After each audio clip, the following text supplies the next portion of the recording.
anak-anak, selamat bertemu kembali dengan Ibu Trisna di dalam kelas IPA Terpadu bersama channel Sahabat Fisika.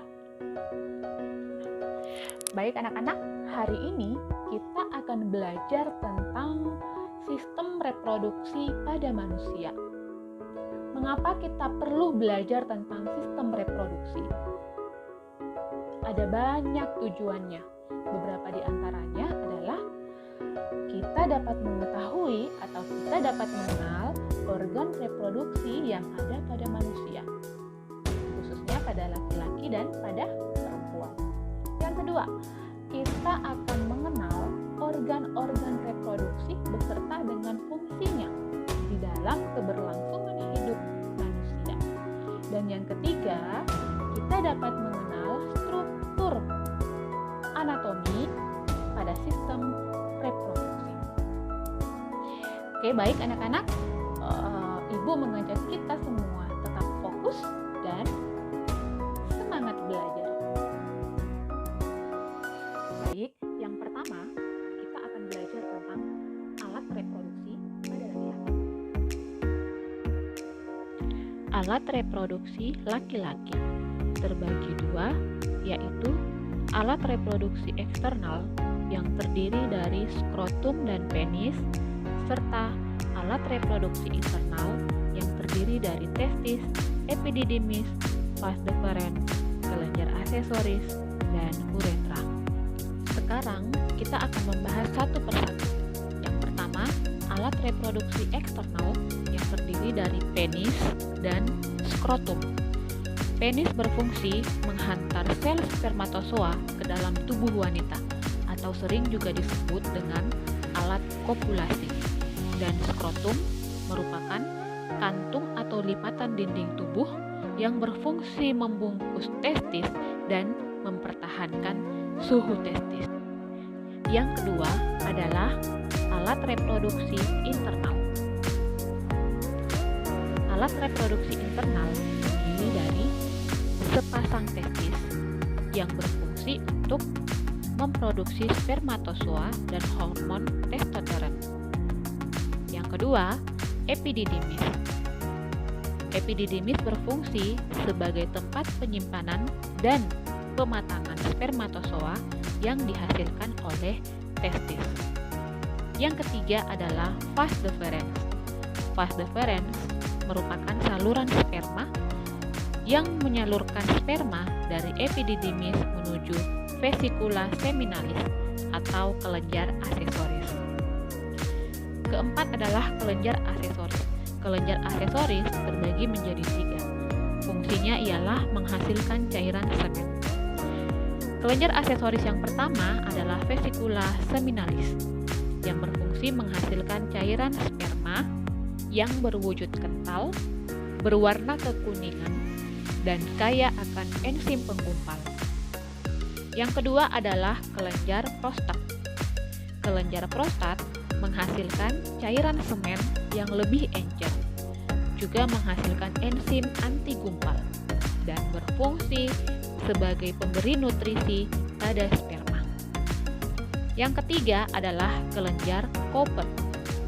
Kelenjar Cooper berfungsi untuk menghasilkan cairan semen berwarna jernih serta berfungsi untuk menetralisir kemungkinan urin yang bersifat asam.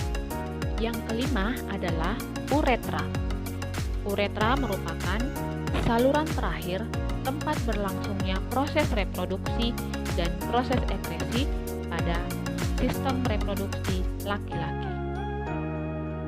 Yang kedua, kita akan belajar tentang alat reproduksi pada perempuan.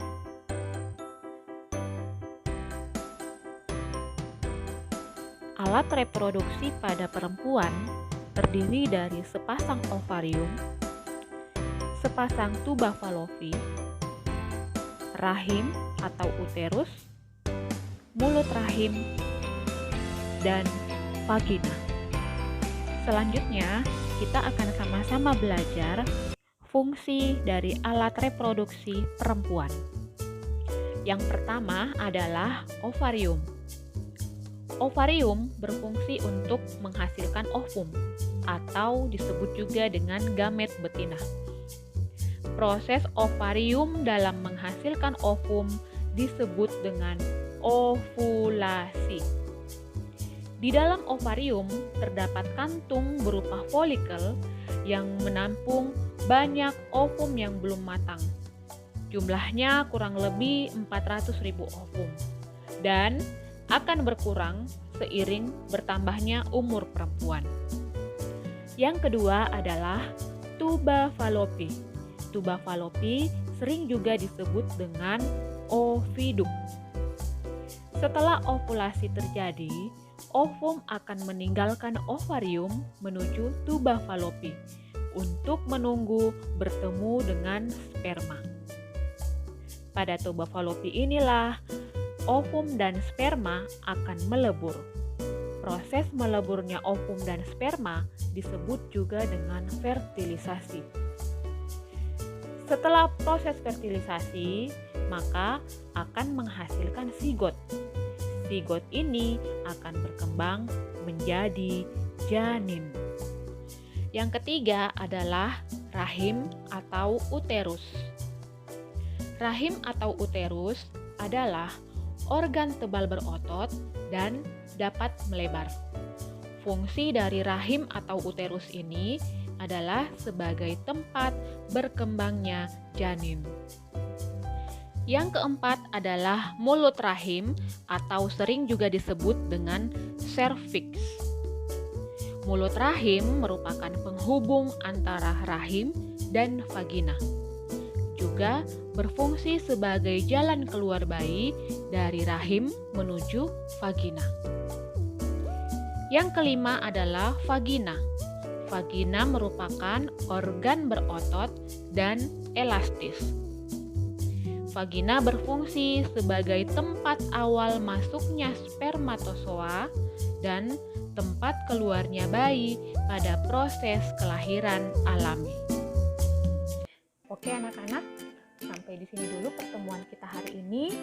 Semoga apa yang Ibu sampaikan itu dapat bermanfaat bagi kita semua.